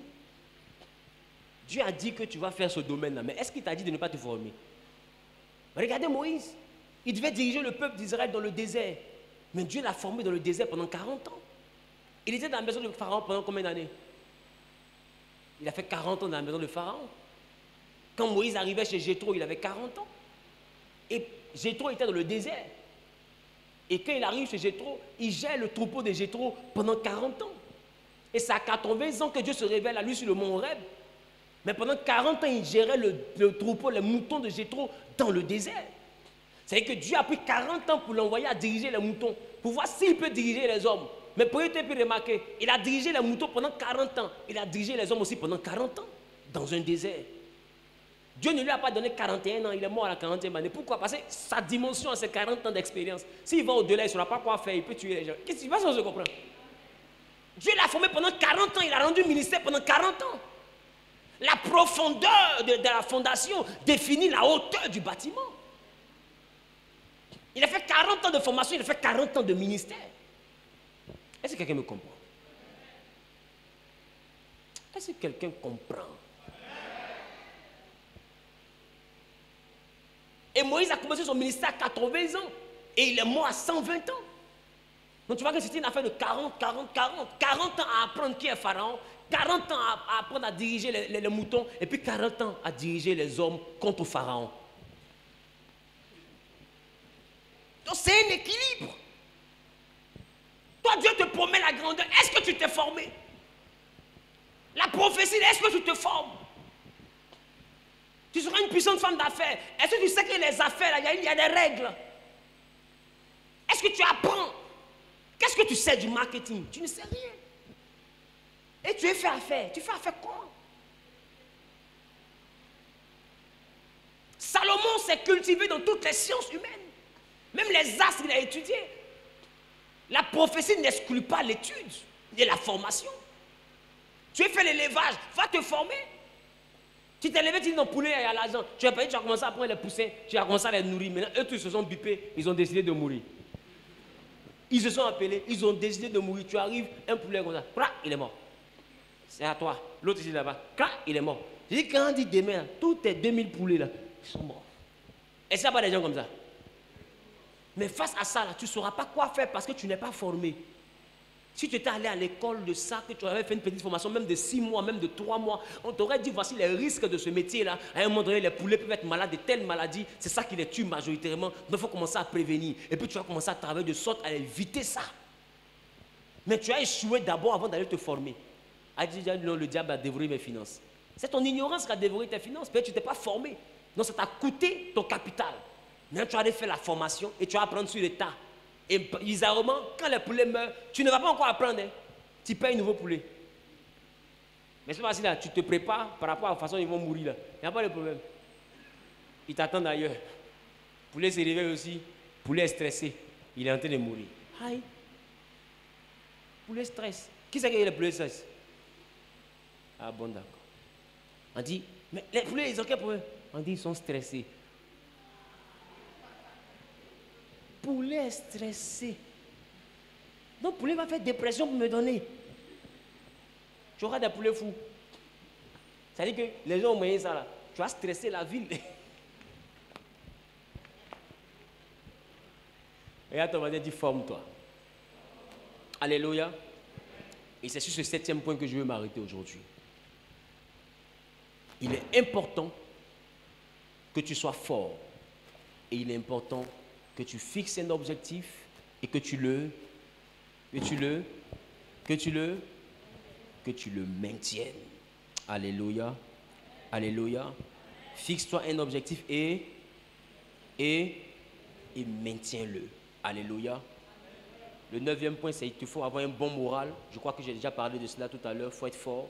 J'ai parlé de cela par rapport au mental. S'il y a des versets que vous voulez utiliser, vous pouvez utiliser le livre de Jean chapitre 20, le verset 13 à 14.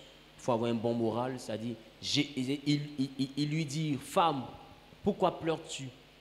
Elle leur répondit, parce qu'ils ont enlevé mon Seigneur et je ne sais où ils l'ont mis. Alléluia.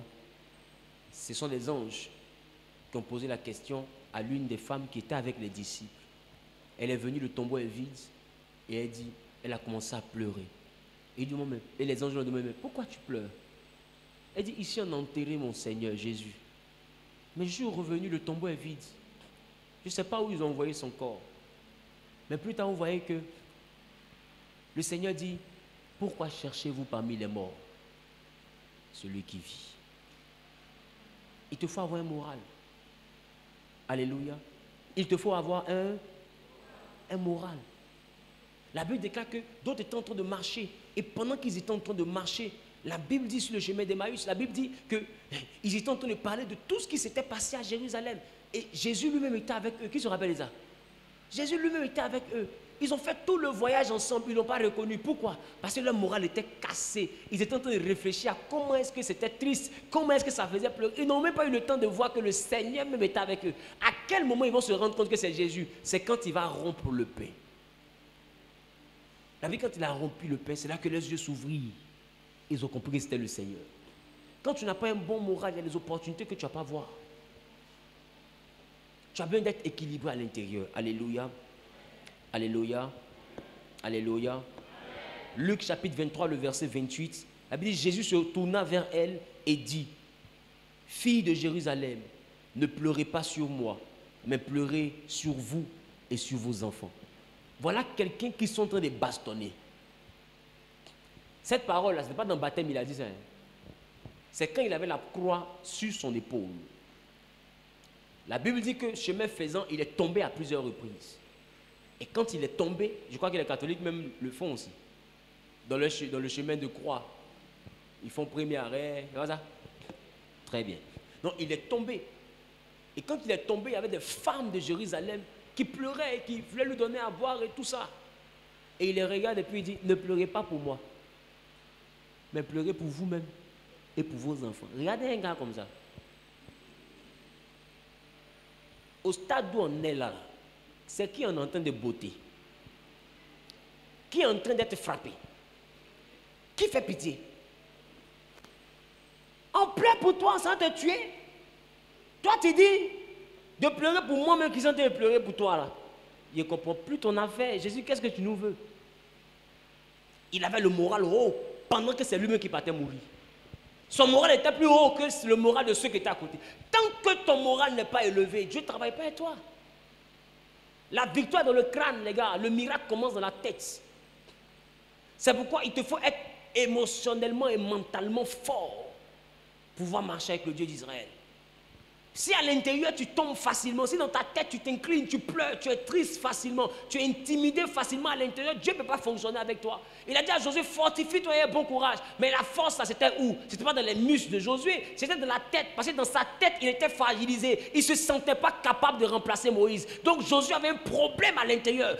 Parce que Moïse n'était pas n'importe qui. Il parle, la mer se fend. Il parle, il pleut manger, on appelle ça la manne. Il parle, les cailles apparaissent. Il parle, l'eau sort du rocher. Moïse n'est pas n'importe qui. Il est celui-là qui a triomphé de l'Égypte. Moïse est celui-là que le peuple voit comme la référence de Dieu. Et Moïse est mort. Moi, le petit Josué là, comment je vais faire? Josué est abattu dans sa tête. Josué est attristé. Josué lui-même se minimise. Mais tout ça, ça se passe où? Dans sa tête. Mais regardez, la Bible, je peux tout par celui qui me fortifie. Mais ce jour-là, celui qui nous fortifie, lui-même il a dit à Josué, toi-même, fortifie-toi. Et aie bon courage. Si dans ta tête tu as perdu, dans ta vie tu as perdu. Si dans ta tête tout est fini, dans la vie tout est fini. Si tu as accepté la défaite dans ta vie, ce sera la défaite. Qu'est-ce que ton esprit produit? Le doute ou l'assurance? Tout part de ton moral.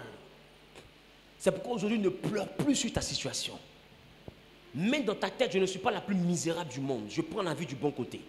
Tout ce qui m'arrive vient de l'Éternel. Tout concourt au bien de celui qui aime Dieu. Si j'ai perdu mon travail, gloire à Dieu. Il a prévu d'ouvrir une porte, là où, un portail là où la porte vient de se fermer. Si quelque chose est fermé, ce n'est pas grave. Si maintenant on a refusé de m'aider, ce n'est pas grave. C'est que Dieu n'a pas voulu, ce n'est pas encore le temps. Mais je ne pleure plus sur ma vie, ni sur ma situation. J'apprends à apprécier ce que Dieu me donne, comme il me donne et quand il me donne. J'apprends à attendre. Si ce n'est pas le temps, je continue à travailler, je continue à prier. Un jour, on monte, on descend, quelle que soit la durée de la nuit. Le jour finit toujours par se lever. Un jour pour moi aussi va sortir. Et toi-même, tu te fortifies. Toi-même, tu te fortifies. Mets-toi devant le coupe de miroir. Regarde-toi chaque matin. Et puis dis-toi, Wilfried, ça va aller. Même si les gens ne t'aiment pas, toi-même aime-toi. Même si les gens te combattent, toi-même crois en toi. Tu vas leur montrer que tu n'es pas ce qu'ils sont en train de dire. Toi-même prophétise, parle sur toi. Conseille-toi toi-même. Fortifie-toi toi-même. Et quand tu sors, lève la tête. Regarde le monde, n'incline pas la tête, tu n'es pas un loser. Regarde face à face, tu es un leader. Dresse tes épaules, tu ne fais pas pitié. Et puis marche droit, digne. Marche comme quelqu'un qui a accepté Jésus. Marche comme quelqu'un qui a l'assurance de son salut. Marche comme quelqu'un qui a l'assurance de la présence de Dieu dans sa vie. Et quelqu'un qui sait que Dieu est avec lui. Personne ne peut être contre lui. Et tous ceux qui combattent contre toi tomberont sous ton pouvoir. Ne pourris plus jamais ton couple avec la tristesse ni l'amertume. Ne pourris pas ta vie avec la tristesse ni l'amertume. Ne pourris pas ton travail avec la tristesse et l'amertume. Arrange-toi cette semaine-là pour mettre dans ton esprit que tout va bien. Ne le dis pas dans ta bouche, dis-le dans ton esprit. Dans ta bouche, je vois tu le dis, mais dans ton esprit, tu ne crois pas à ça. Il faut dire, tout va bien. Quand tu rentres, regarde ta maison.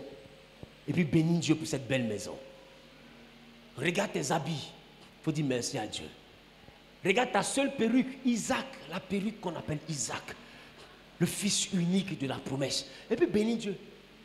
Il y en a là, même pas perruque. C'est Naté tressé. Ma chérie, il faut bénir Dieu. Regarde ton téléphone, même s'il perd réseau, c'est ton portable. Il faut l'aimer. Qui me comprend? Et puis fais-toi un moral, ne sois pas envieux. Sois ambitieux. Celui qui est envieux regarde les autres pour s'attrister. Celui qui est ambitieux regarde les autres pour travailler. Ne sois pas envieux, sois ambitieux. Non, que le bonheur des autres ne t'attriste pas. Que le bonheur des autres ne t'afflige pas. Que le bonheur des autres ne te piétine pas. Mais que le bonheur des autres te booste. Pour que le lion qui est en toi puisse sortir. Pour que la lionne qui est en toi puisse sortir. Et que tu produises le meilleur dans la vie. Tu n'es pas un loser, tu es un leader. Quelqu'un dit je suis un leader. Bon, apparemment la personne n'en est pas venue. Quelqu'un dit je suis un leader. Au nom de Jésus, je suis un leader. Je ne suis pas un loser. Moi, Wilfried, je suis un leader. Je suis né pour impacter. Je suis né pour vivre la gloire de Dieu. Je suis né pour marquer ma génération. Je suis né pour changer l'histoire de ma famille. Moi, Wilfried, J'emmènerai le nom de mon Père là où personne ne savait que ce nom-là existait. Je l'emmènerai loin. Pas comme le nom d'un perdant, mais comme le nom d'un héros. À cause de moi, ma famille sera considérée. Ah, celui qui veut se taire, il est né d'être dernier. Il est libre d'être dernier. Dis à ton mec, tu es libre d'être dernier. Mais celui qui veut aussi se lève et puis parle avec force, c'est qu'il est libre d'être premier. Moi, Wilfried. Moi, Wilfried.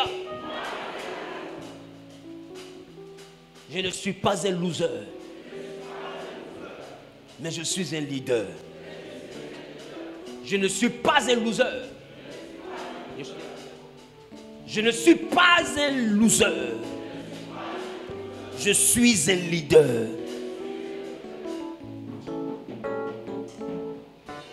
Ferme les yeux, il faut croire à ce que je suis en train de dire. Ferme les yeux, puis il faut voir dans ton esprit que tu es devant tout le monde.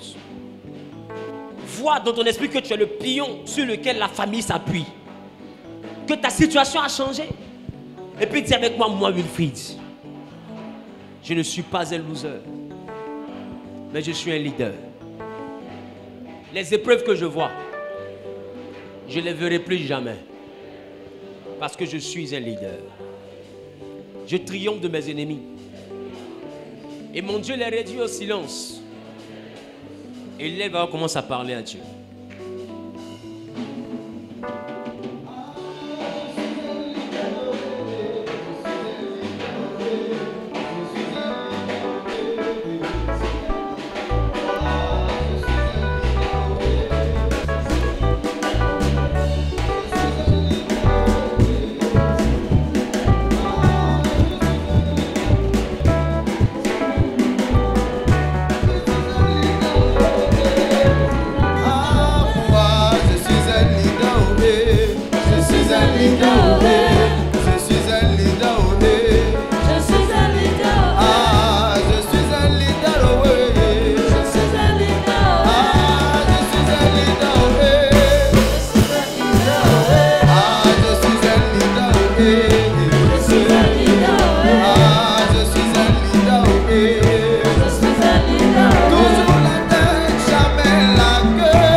Désormais, quand on finit de prêcher, là, les dimanches, là, il y a une chose qui doit suivre naturellement.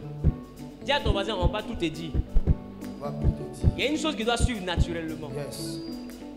C'est quoi? La louange de qui? des violents. Dis à ton voisin, ça sera suivre naturellement. Désormais, on ne va plus dire. Celui qui sait qu'il doit arracher. Parce que, écoute, la vie de Dieu siège dans la louange. Or, siéger là, ce n'est pas s'asseoir, c'est s'asseoir pour décider. C'est-à-dire que Dieu décide dans la louange. Donc quand je finis d'entendre un message, il faut que Dieu décide que c'est moi qui suis le prochain leader. Amen. Et c'est dans la louange que je vais lui montrer ça.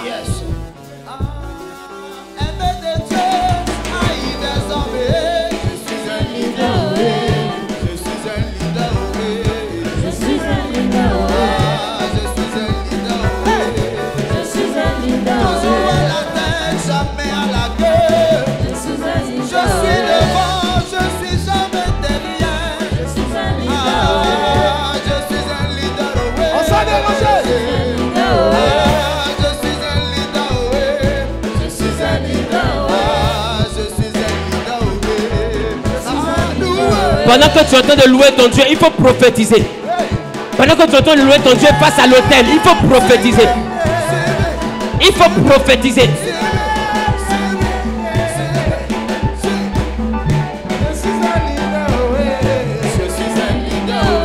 Moi je suis un leader, ouais. Ah, moi je suis un leader, ouais. Moi je suis un leader, ouais. Et bien des hommes, ah, il est dans moi je suis un leader, ouais. Et bien de Dieu, ah, il des hommes, oh. Moi je suis un leader, oui. Je marcherai avec les rois. Je marcherai à la tête des nations. C'est moi qui influencera ma génération. Je suis celui qui marquera sa génération. Toujours devant, jamais à la queue. Moi je suis un leader, ouais. Moi je suis un leader, oh. Ah, moi je suis un leader, oh. Aimé de Dieu, haï des hommes, oh. Moi je suis un leader, oh.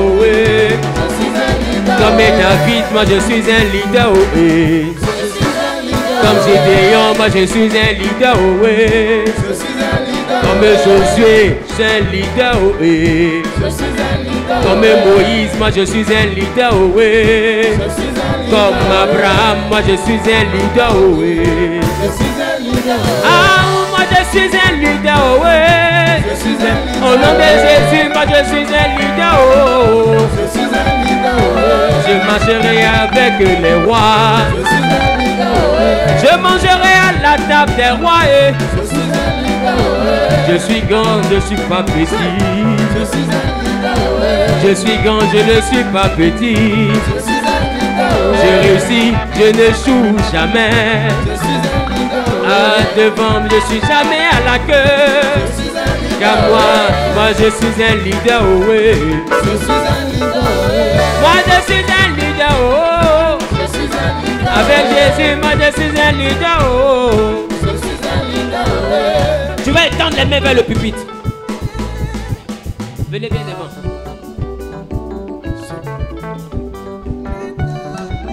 Je veux de lui.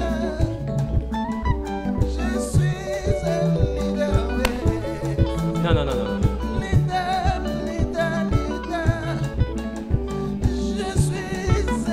Commence à prophétiser. Commence à prophétiser. Oui, je suis un leader. À jamais je suis un leader. Dieu m'a choisi. Il m'a choisi. Il m'a choisi. Il m'a établi. Je suis un leader.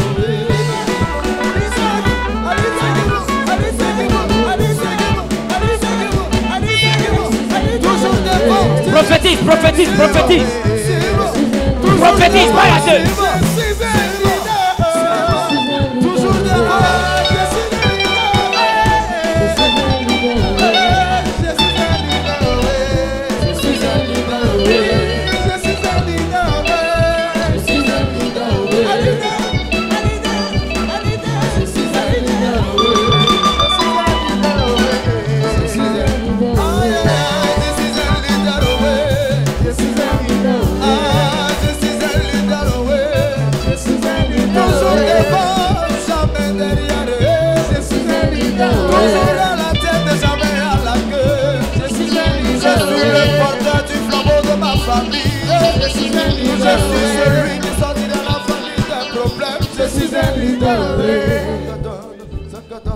Tu es le Dieu d'Abraham, le Dieu d'Isaac et le Dieu de Jacob. Tu es le Dieu de l'Alliance. Tu es le Dieu qui a établi cette maison Genèse. Tu es le Dieu qui m'a appelé en qualité de prophète pour annoncer des oracles en ton nom.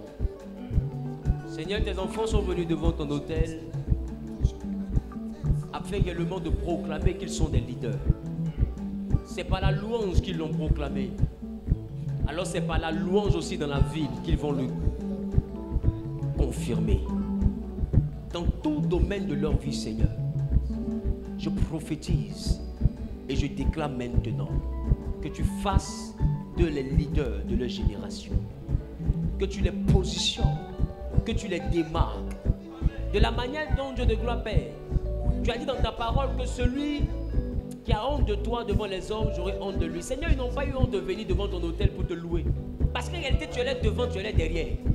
Alors si je suis prophète, démarque-les. Démarque-les. Fais de ces hommes et de ces femmes des références.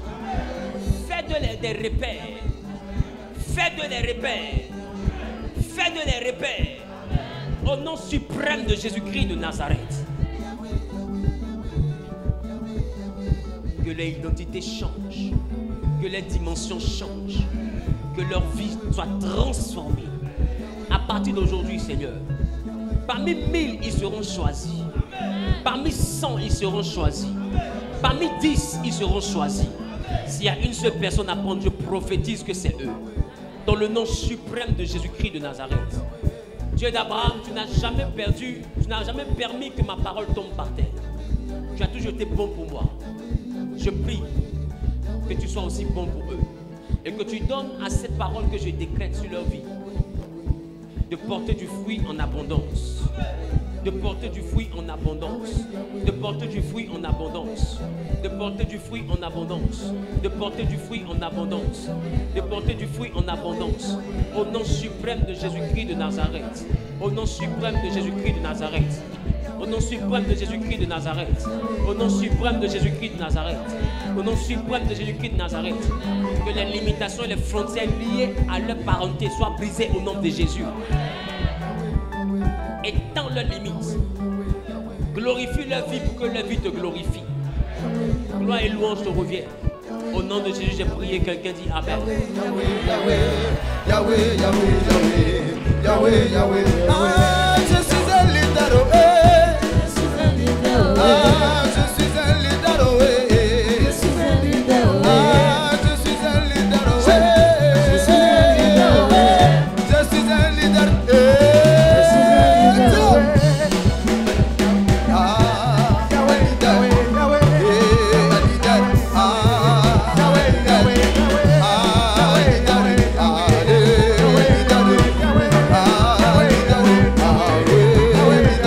Un leader, un leader, un leader. Un leader, un leader, un leader, un leader, un leader.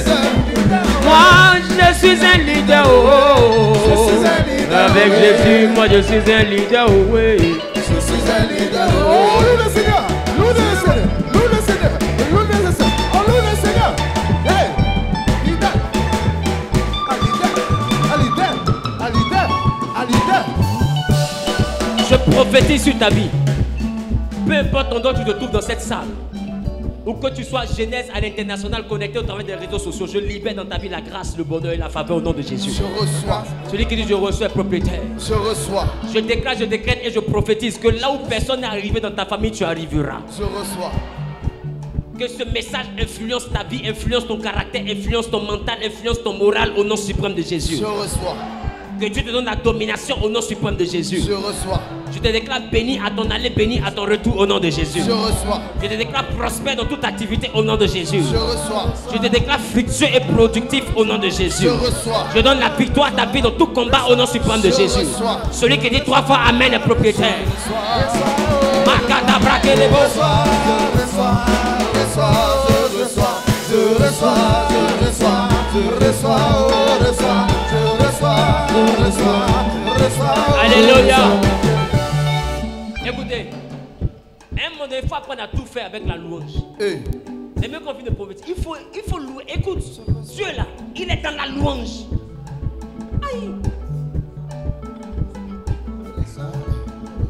Je reçois, je reçois, je reçois, oh, je reçois, je reçois, je reçois, je reçois, oh, je reçois, je reçois, je reçois, je reçois, oh, je reçois, je reçois, je reçois, je reçois, oh, je reçois, je reçois, je reçois, je reçois, oh, je reçois, je reçois, je reçois, je reçois, oh, ah, je reçois, de la part de Dieu, oh, ah, je reçois, de la part de Dieu, ah, je reçois, à la grâce de Dieu, ah, je reçois, ma prospérité, ah, je reçois, mon élévation, ah, je reçois, ah, je reçois, je reçois, ah, je reçois, je reçois, je reçois, je reçois, je reçois, je reçois, je reçois, je reçois, je reçois, je reçois, je reçois,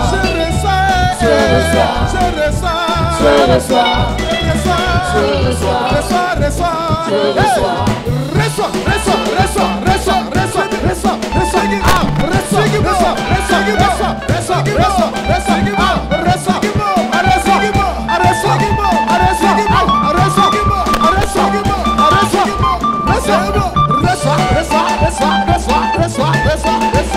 Pendant que tu es en train de louer ton Dieu, je prophétise que c'est comme ça le lundi, il fera dans ta vie un miracle. Le mardi, il fera dans ta vie un miracle. Le mercredi, il fera dans ta vie un miracle. Le jeudi, il te donne la victoire. Le vendredi, il te donne la prospérité. Le samedi, il te donne la victoire. Le dimanche, tu loueras encore ton Dieu.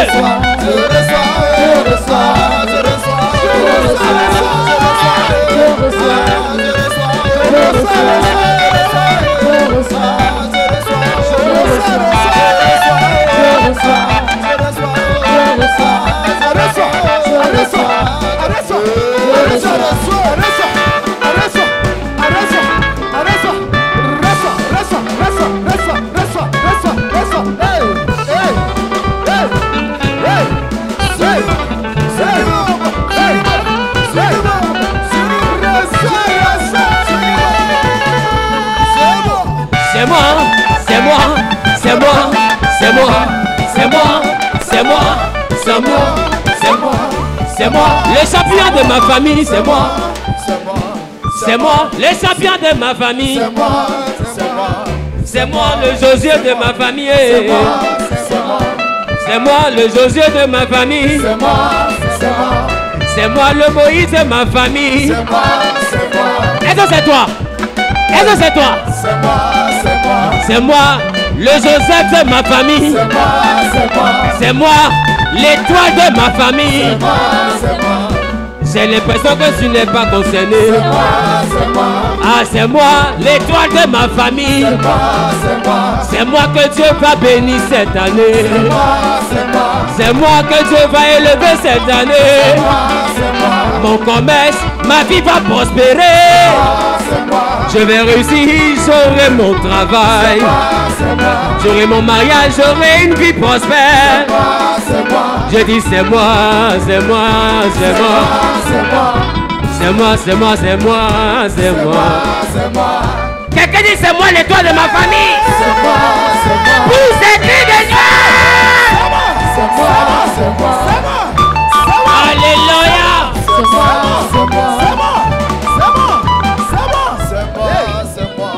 Yes. Quelqu'un dit yes. Yes. Quelqu'un dit yes. Yes. Maintenant on va se préparer à prendre notre sainte scène. Est-ce que les hôtesses peuvent se dépêcher? On va aller très vite.